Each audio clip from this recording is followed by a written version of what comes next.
This is IGN. Third time's the charm for the blue blur.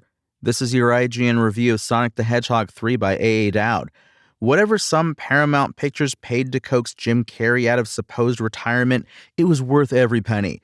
The rubber-limbed funny man has been quite upfront about his financial motives for playing Dr. Robotnik, the megalomaniacal mad scientist with the exaggerated paintbrush mustache, the stockpile of deadly electronics, and the hammy grudge against speedy space animals. But just because this is a paycheck gig for Carrey doesn't mean he phones it in.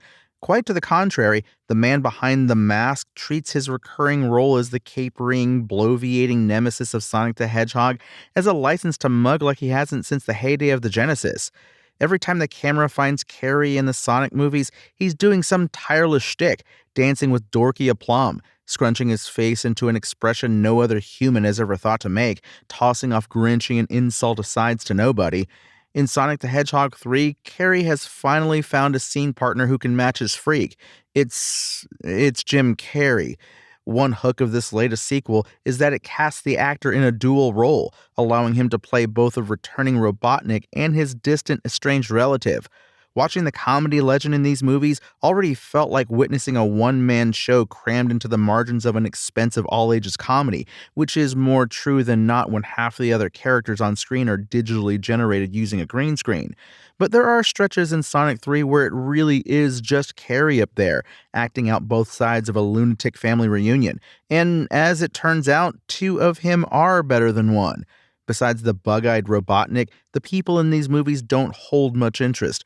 Part 3 further minimizes the screen time of the Hog's adoptive parents, token townies Tom, played by James Marsden, and Maddie, played by Tika Sumpter.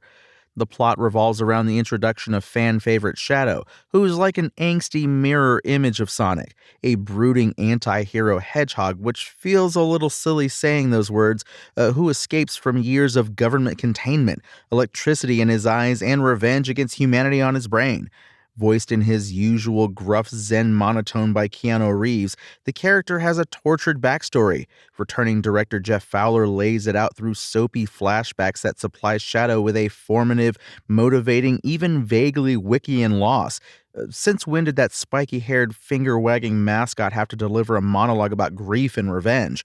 So, if that seems like an overly serious direction for a Sonic the Hedgehog movie to take, trust that a little melodrama is preferable to the trend-chasing flossing jokes that marked his big-screen debut.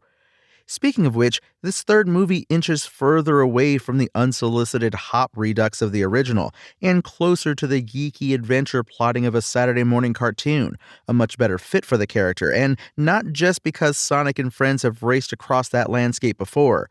Seeing the little guy really run, as in a pleasingly animated early chase down the streets and up the skyscrapers of Tokyo, is a reminder that kinetic eye candy is what defines the best Sonic games. Against all odds, the Sonic the Hedgehog movies appear to be getting better as they go. Pushing further past the dopey buddy comedy of the original, this third installment offers much more pleasing CGI, blessedly fewer human foibles, and a kind of tortured Negasonic and Shadow, a fan-favorite anti-hero voiced by Keanu Reeves. The real draw, though, is Jim Carrey, coaxed out of supposed retirement to deliver a dual villain performance that doubles all the exaggerated comic pleasures of his ongoing turn as Dr. Robotnik. Sonic the Hedgehog 3's IGN score? 6. Thanks for listening to IGN. My name is Tony Jackson, and for the latest Sonic the Hedgehog updates, visit us at IGN.com. Spoken Layer.